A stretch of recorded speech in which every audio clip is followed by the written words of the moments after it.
Real estate rock stars, you are in for a treat. I just finished interviewing Alex Derenne from Milwaukee, Wisconsin. She's part of the Powerhouse Partners. We talked about so much fun stuff. She started her business August 2020. She became an agent because she had to. Essentially, the business that she was doing became obsolete during COVID. She said, hey, maybe I'll give this a try. It took her 4 or 5 months to really, make some traction and start doing some business. But since then, she has just taken off. She gives you a lot of tips about social media, about sphere of influence, about how to have the right positive attitude, and how to treat your real estate agent, brand as a business, that really you're an entrepreneur, really you're running a business, and this is what you should listen to. So without further ado, here is my interview with Alex.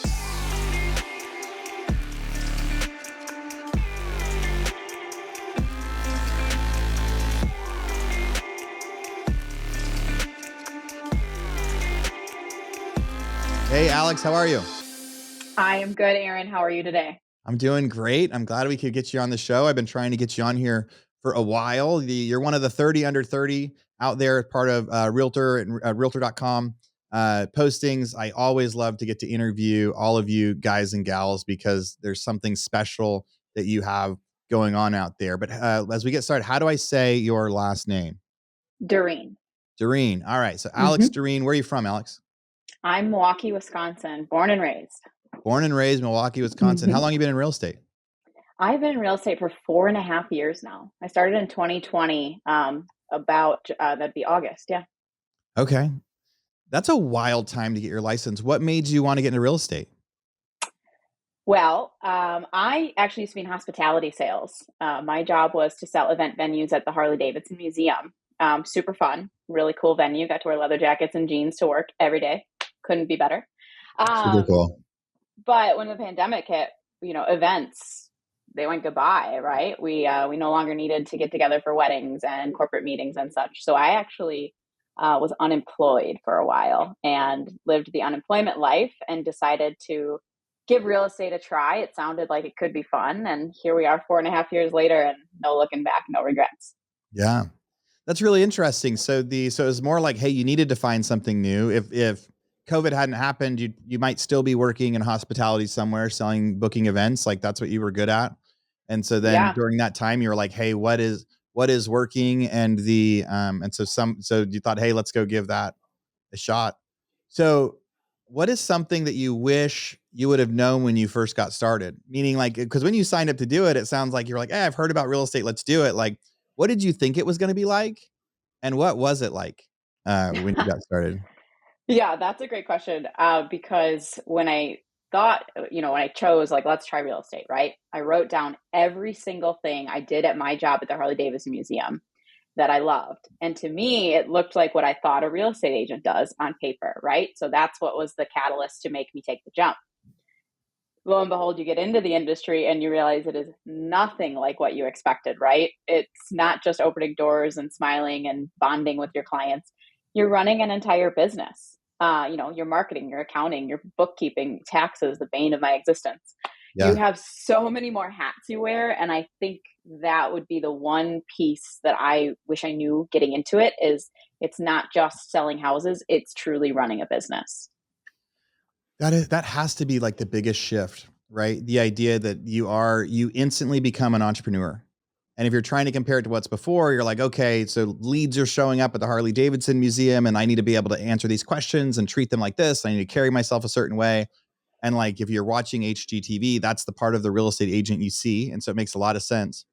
But truly being an entrepreneur, truly being self-motivated, I think most agents out there don't realize they're about to like start running their own business. And for listeners that are thinking about real estate right now, I think that's a really important expectation to set. Like, so August 2020-ish is when you got licensed. Mm-hmm. How did you get your first deal? When did you get your first deal?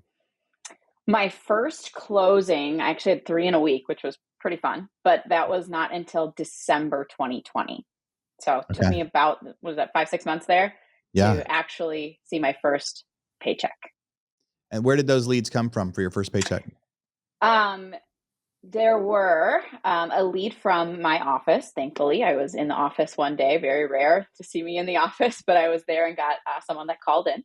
And then the other, which ended up being a buy sell, was from my wonderful husband, and it was one of his coworkers. So I appreciated my husband being my number one fan and promoting me at work. Yeah. So cool. So one was sphere of influence. It was like telling people you're out there, your husband, and in that case, family, friends, anybody, telling people you're an agent and being able to give you a shot. And a buy sell side, that's fantastic. And Mm-hmm. then the other was just an incoming sales lead that was office provided. And was that just a buyer lead? They just called the office and said, "Hey, I'm looking at like one of your listings from your place," or like, "Hey, I saw this house on Zillow and I'd like you to show it to me." How did they know to call your office?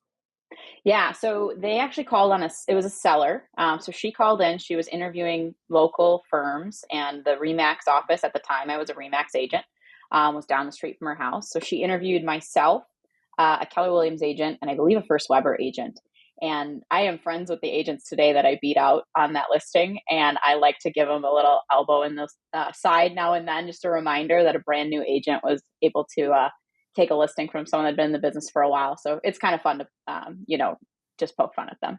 Yeah. So, That's so cool. So you get the call with somebody saying, "Hey, I want somebody to list." And mm, so many times newer agents are probably like afraid of that, or they don't know what to do, or it's like, how did you rise to the occasion to beat them out? Right? Like as they were asking questions, did they ask you like, "Hey, have you done this before?" Like how did you get them to have faith in you to be the listing agent?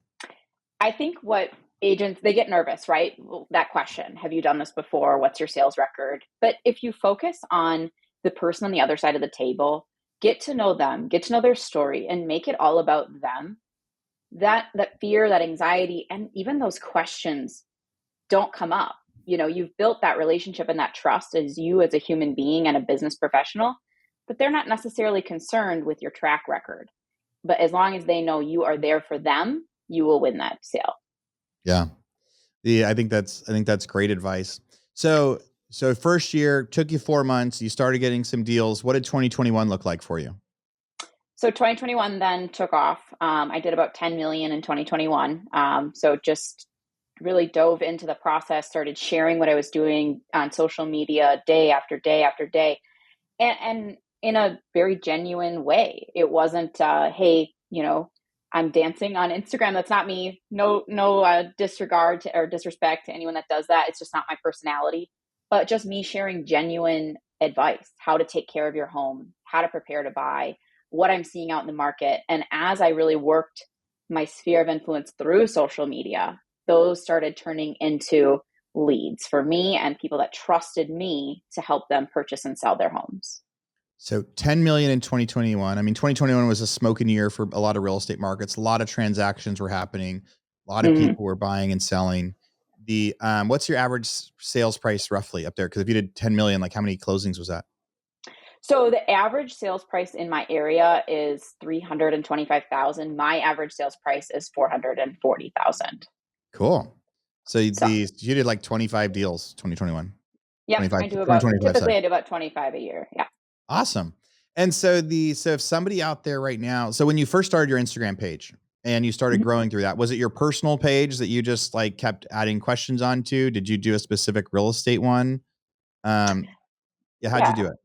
Yeah, I have a real estate page, but I don't use it. I just would rather show who I am in all facets, right? But I used to be like a brand ambassador for First Form, the supplement company, the protein company. And what they would say is when you have your social media, you should have your five pillars that you always talk about.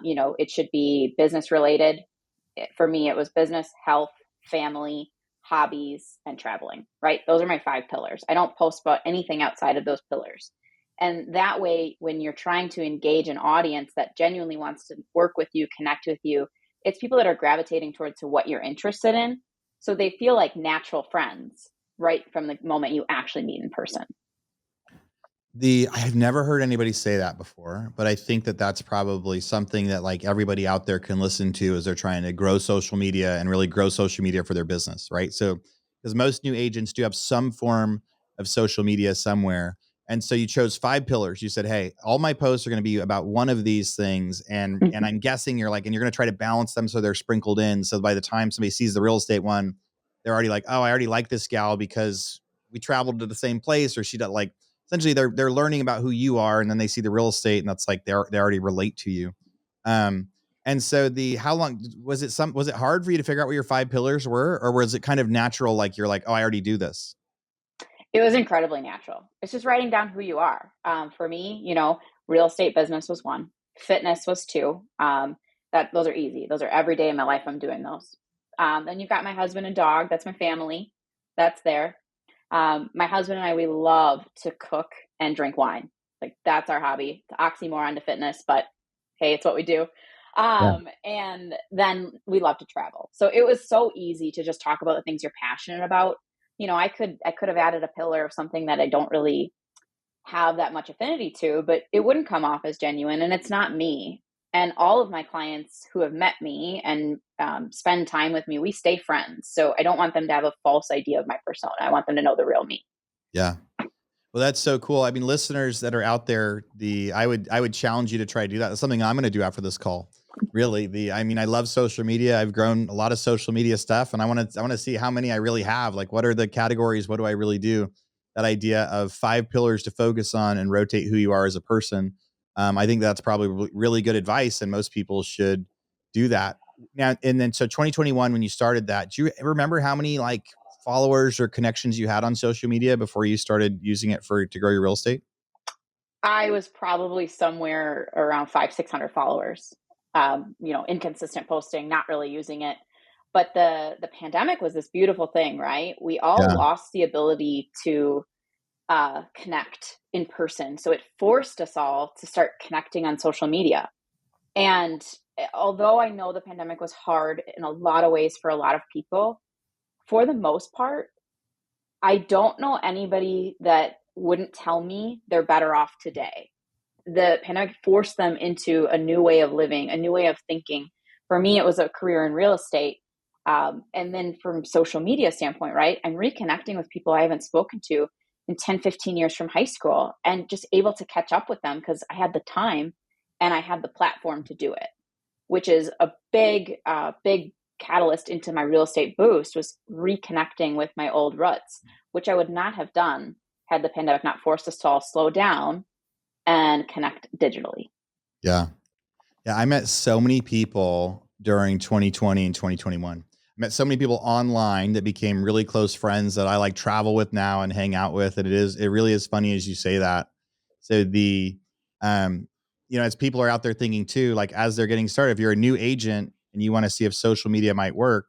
So Alex had 500 to 600 followers. Now it was a time when there were more eyeballs on social media, but she focused on her five pillars, turned that into 25 deals, essentially within her first 18 months of being in real estate. So I like that as a message. I like that as a way to get out there and making sure people know that you're doing the real estate. And you mentioned like a couple tips of what your real estate stuff. It would be like things to look for when you're buying a house. What are like 4 or 5 things really quick that any agent could probably make some posts on? Yeah, really quick stuff you could do is home maintenance. Do go through the seasonality, what you should be doing in your home, changing your furnace filters, turning off your hose bibs in the winter, those sorts of things. Um, Creative financing, that gets a ton of conversations. I'm not a mortgage lender, right? But I'm pretty skilled in knowing 2-1 buy downs, 3-2-1 buy downs, when to do them, when not to do them, XYZ. I have a lot of engagement when I talk about that.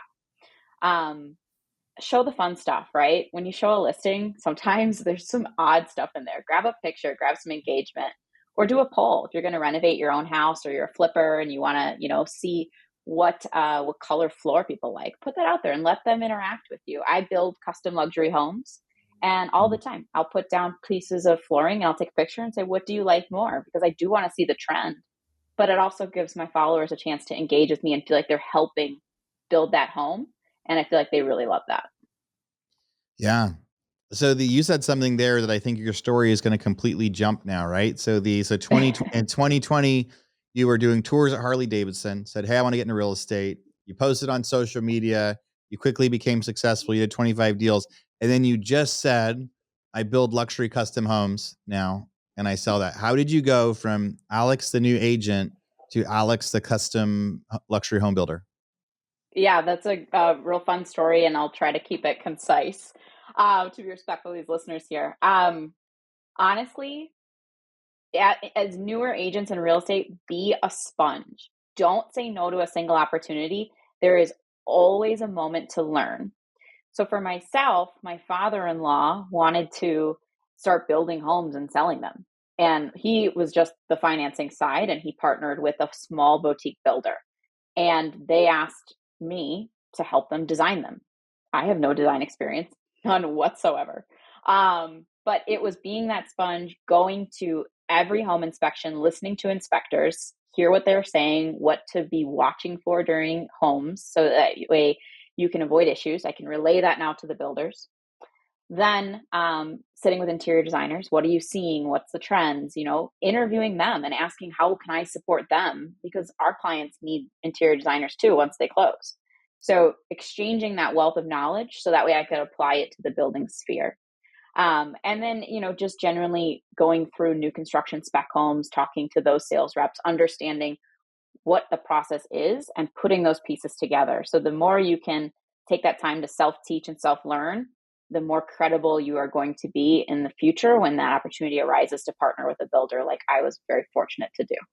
Yeah. So this year, out of like the deals that you've done, what percentage is with the homes that you guys are building, and what's percentage is coming from like other clients? Yeah. So as far as like real estate statistics, I actually don't post anything about my custom build numbers. It's a completely separate business entity.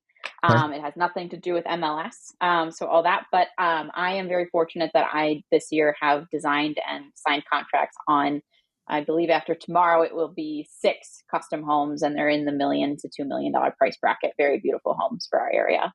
And when you say they're not on MLS, is that something are they listed off market, or is it just sold through a different sort of entity source?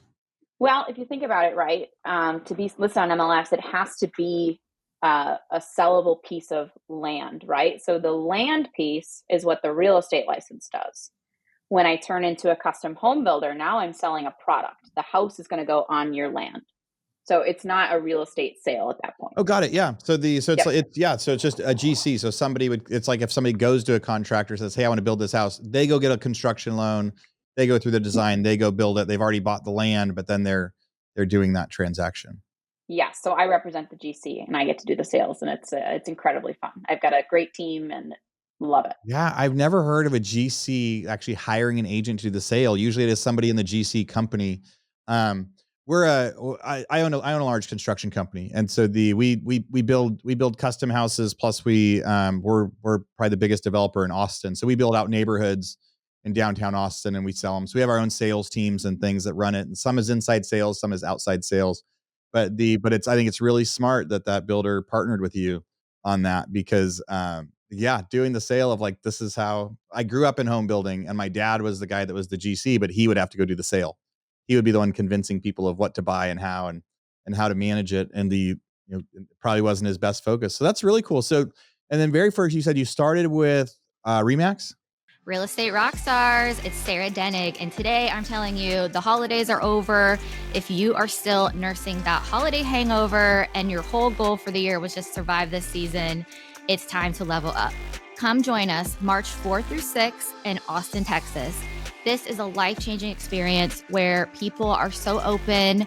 They will share. You will increase your business. If you have goals and you want to execute, come join us. We are better together, and I cannot wait to see you guys. Take this chance on yourself. Trust me. Started with Remax, jumped to the EXP in 2020, the end of 2021 into 2022. You did a year at Remax, and then you switched over to EXP. Yeah, I liked the cloud-based culture, and actually just recently joined Real Broker, and I'm incredibly happy with that decision. So far, it's, in my opinion, the place to be. Yeah. I'm not supposed to do advertisements for brokerages, but what was the reason you went from EXP to Real? What was the difference for you, and like what should agents be thinking about when they're about to join a brokerage? Yeah, absolutely. We'll keep it kind of broad. What should agents be thinking about when they should choose a brokerage, right? And first is being honest with yourself and knowing what type of learner you are and what skills and tools you need to be successful, right? If you are someone that needs to be in person, at a desk, in an office, overhearing conversations and being actively present with a big group, you probably want a brick and mortar traditional brokerage. If you're someone like myself that is a self-learner, needs to go at their own pace, you probably would thrive more in a cloud-based brokerage like an EXP or a Real. So I tried both, and I really personally felt that cloud-based was the route for me once I got into it.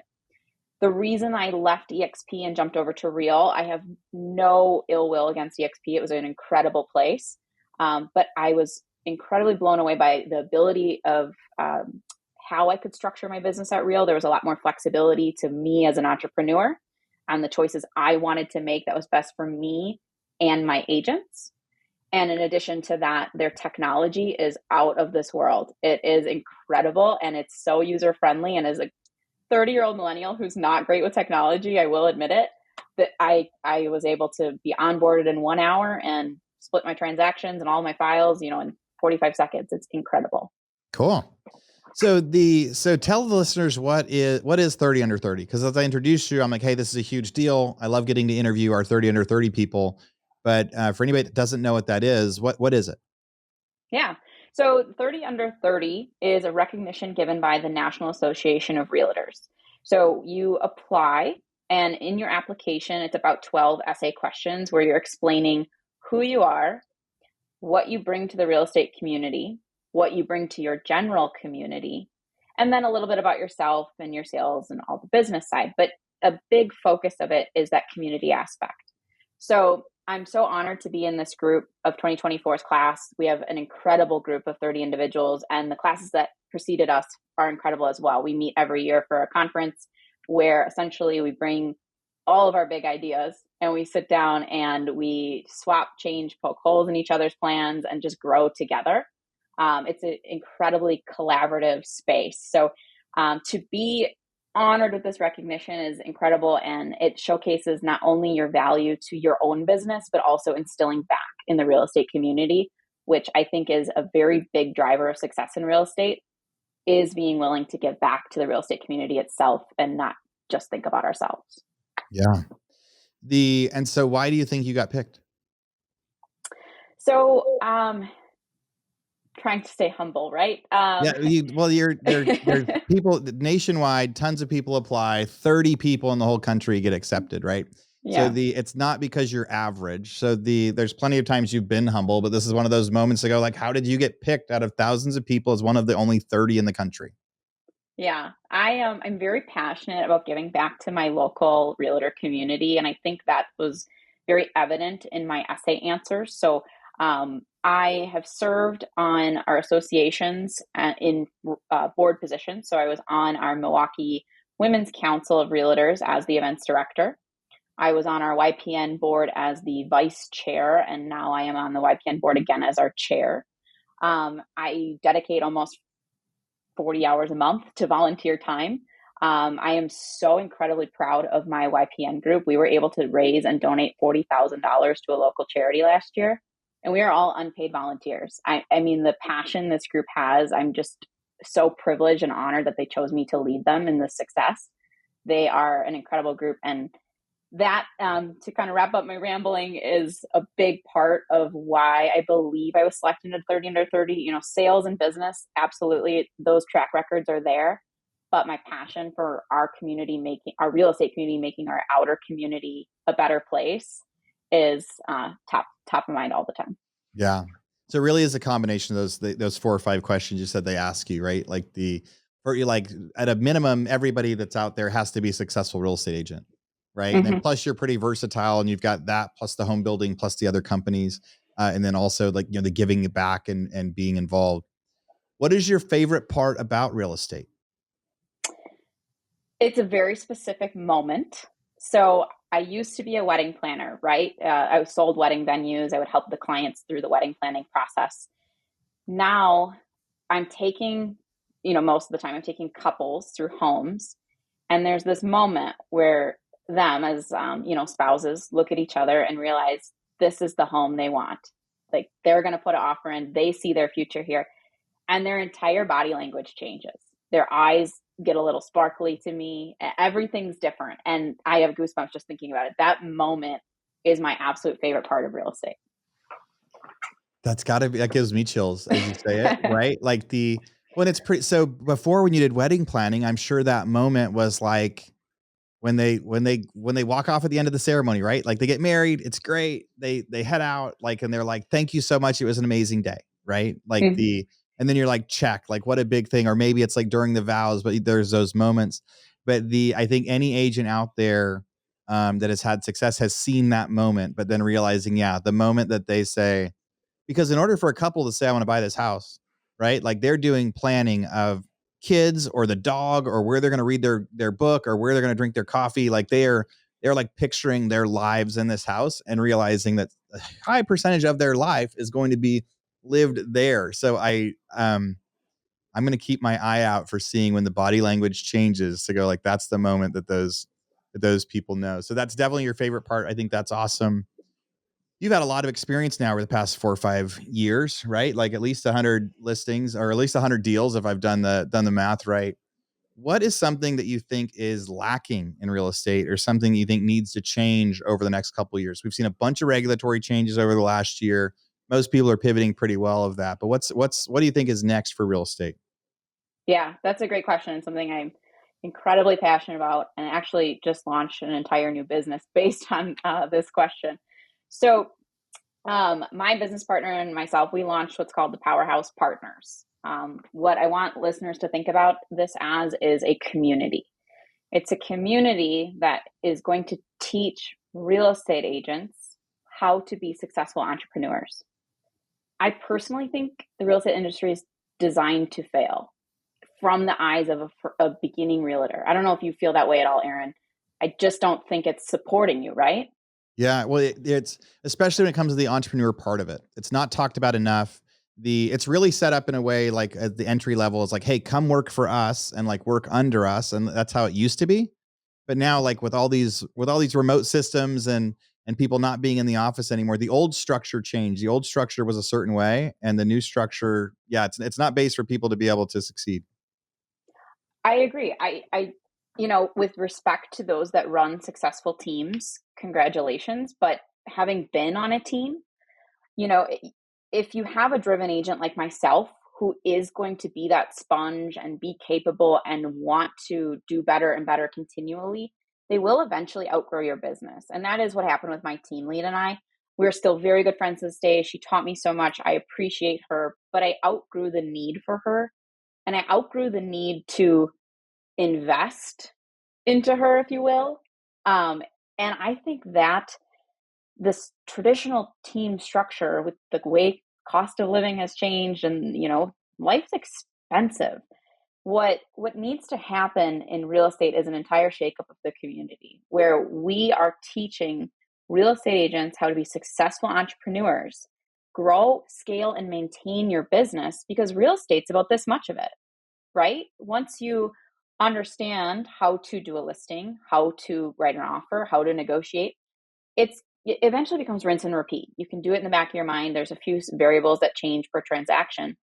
But if you're not focusing on the back end, on the business, your business isn't going to scale, and you're going to see that exit of the industry that we see. And we see mass exodus every year because these agents are not taught to succeed in entrepreneurship. And I think that needs to change. And I'm hopeful to be one of the faces of that. Yeah. What's your business structure life right now? Like, do you have are you the one person show? Do you have an assistant? Do you have several assistants? Like what's the makeup of just kind of your team? Will you say, or one person team, or do you have a team? So I don't use the word team, but I do have a team. So I have a business partner. We have co-founded the Powerhouse Partners through Real Brokerage. So we are essentially considered team leaders, right? However, we aren't a team by any means. We encourage our agents to brand themselves with their own branding. If they want to use our logos, great, please do. You are welcome. But also grow who you are and let the community know who you are as an agent, not who our brand is. So we're kind of like that silent business partner, if you will. And then I also have the most fantastic transaction coordinator. Couldn't do it without her. She's the other half of my brain while I'm out on the road all day, and hopefully soon adding an assistant so I can spend a little more personal time with my husband. Um, all the new agents as you grow, as you scale. It's scary to invest in assistants and transaction coordinators, but you have to put your family first. So just know that as you're getting busier and busier, start planning for that so you can have that time with your family. Yeah. What are your goals for 2025? 2025. So the Powerhouse Partners is really thrilled that we, within our first week of launch, have 32 agents with us. We would like to be no less than 50 by the end of the year, and I think we'll exceed that pretty well. We would also like to be in 5 states by the end of this year. We're hopeful that will be our next 2 states will be checked off in the next few weeks here. Which states are you in right now? Right now we're in Wisconsin.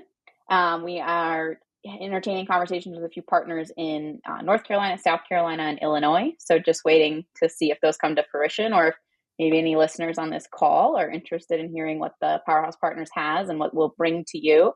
You could be our next state leader. Cool. So you're choosing North Carolina, South Carolina based on the people that you've found. It doesn't sound like you were like, hey, we got to be in South Carolina. It sounds like you met somebody in South Carolina and said, like, maybe we should partner with you out there. Or am I wrong? Like, did you choose states or did you choose people? We're choosing people. This is culture based, right? We want to make sure it stays a collaborative community where everyone is empowering others to succeed and grow. We want to make sure that we're never in a culture where anyone feels squashed, stepped on, anything. So culture is number one to us. So we're partnering with the agents that are going to carry the culture state by state. Yeah. So right now, if you were going to have to give anybody advice about either should they become an agent, or if they're new and an agent and they're struggling, like what's your soapbox to say, like, hey, like, cause it sounds like if you had to do it all over again, you would have, and that you're grateful for COVID, partially because of the fact that if it wasn't for that, you might not be an agent. So, right. So, so a moment of inspiration for people that are listening right now that are thinking about becoming an agent, or somebody that's in their first year or two and they're like, man, I don't know if this is for me anymore. It hasn't been what I thought it was. Like, what would you tell them? Yeah. If you are thinking about getting licensed, I would say, what do you have to lose, right? The costs are fairly nominal. However, you have to look at your own finances, look at your own budget. If you choose to get into it, or you're in it and maybe you're struggling a little bit, look at who you're surrounding yourself with. Are you with the right team if you're on a team? Do you have the right external mentor? It doesn't necessarily have to be a real estate agent. Is there someone in business you admire? Talk to them. Ask who their mentors were. Don't be afraid to reach out to those that you admire and want to become. Typically, they're pretty happy to share how they got there and the advice they have for you. They are going to view it as a moment of flattery. So take that time, call them, interview them, and make sure you're surrounding yourself with people that genuinely just want to see you grow. Yeah. I think that's great advice for people when they're out there. I say it a lot on here, but I think there's no industry like it. There's no industry that you can come into that has no education requirement. Like, you don't have to have a college degree. You can, but you don't have to have a high school degree. Like, you can become a real estate agent, and there is no ceiling to how much you can make. Now, you have to learn to be an entrepreneur. You have to learn to live off commission. You have to learn to follow tasks and things like that. Like, I would say real estate is simple, but not easy. Meaning, because some people's equation is like, hey, I make 50 calls a day. Right? That's simple. It's not easy, but it's a very simple thing. Or people go, I do 4 open houses a weekend, and this is my business plan. Again, simple, but not easy. You do have to do the work, but it's a relatively simple business that if you're willing to do the work, there's no cap. There's no other industry in the world that I can think of where you can be, have a high school education and be making hundreds of $1,000s a year, your first 12 to 24 months doing it. If you've just really done well, it's not abnormal in real estate. There's plenty of people that get licensed and it takes them a few years to get their first deal even, but it's not abnormal to have a huge, enormous success with it. Alex, Yeah. Go ahead. You have anything to add? I was just say it's incredibly valid. And, it's the KISS acronym, like keep it simple, stupid, right? Like do simple business and just be consistent about it. And as those consistencies pan out, now you can add some complexity to your business. But as you're starting, if you want to focus on 2 or 3 things, social media, Sphere, and cold calling, master them before you start going out, because then it gets convoluted and you feel the pressure and you feel like a failure because you're taking on too much. So it's just like atomic habits, right? take something, slowly grow this, and then it's going to become second nature to you. Yeah. What are so I thought I was done with questions, but as you talked about Atomic Habits, that reminded me of something. What are your favorite books, or a book or two that you would recommend that anybody out there read? I'm a big fan of ninja selling. I'm a sphere-based business, so for me, ninja selling is kind of like the Bible. Yeah. So I highly recommend that agents check that one out. I will be honest with you, I am not an avid reader. My goal this year is to read 4 books. So Cool. I hopefully will hit that goal. The audiobooks and driving can help that a lot. But if you're really busy, you're talking on the phone when you're driving too. Well, listeners, before we close this out, I wanted to summarize, like Alex covered a bunch of things today. She covered the being an entrepreneur, and kind of the thing that she wished she would have known is being a real estate agent isn't just being a real estate agent. It means you're going to run and own your own business for the good and the bad, which means, like, yes, you can choose a vacation whenever you want, but you might not get paid on that vacation anymore. There are so many goods and bads of being an entrepreneur, but that is what it is. You get to control your destiny for better or worse. She talked about when you go to start your social media, the journey, or if you have one and you want to grow it, to focus on 5 pillars. Choose what are the 5 pillars of who I am. Spread out your postings that way so people get to see who you really are in a bunch of different ways. And you get to be exactly who you are, because there's millions of people in the world. So there's going to be plenty of people that are exactly like you, or that line up with 3 of your pillars, or four of your pillars. And when they find out you're an agent, they want to be able to work with you. She's formed her new business. She's one of the 30 under 30. And one of the biggest reasons she got that, although she was humble about it, was this idea of giving back to the community and really trying to inspire change. I want to do a quick reminder to everybody. Our Real Estate Rockstars Mastermind happens every year in Austin between March 4th through 6th. It is like our podcast, but live. The first time we did it was 2022. We talked about that. Alex talked about how many people we met 2020, 2021, because that was live. I had met so many of you listeners, interviewed so many people 2021, 2020, 2021 during COVID. Beginning of 2022, we said, hey, let's all get together. And it started with a bunch of people that I'd interviewed on the podcast, and I'd listened to the podcast to come meet with us in Austin. It's grown every year. We have some amazing speakers this year, an amazing interactive mastermind. So where you'll get to meet a lot of the people that I've interviewed on the podcast.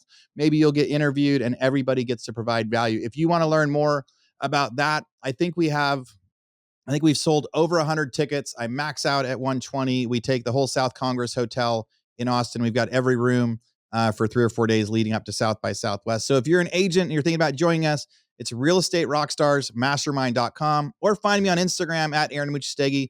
Ask me about it. I would love to meet you. And so in closing, Alex, people are going to want to reach out to you to find out more about your brokerage. They're going to want to ask you questions about, their 5 pillars on Instagram. Like, what's the best way for people to find you and get to talk to you? Yeah, I would say reach out to me on Instagram. It's Alex_Derenne. So send me a message, and then we can always spend some time getting on my calendar and let's chat. Cool. Well, today, I'm sure that you inspired a bunch of people, that you gave me a bunch of actionable tips that I'm going to go look at with my business right away. Alex, thanks so much for coming on the show today. Thank you for having me. It was a pleasure. Real Estate Rockstars, thanks for listening.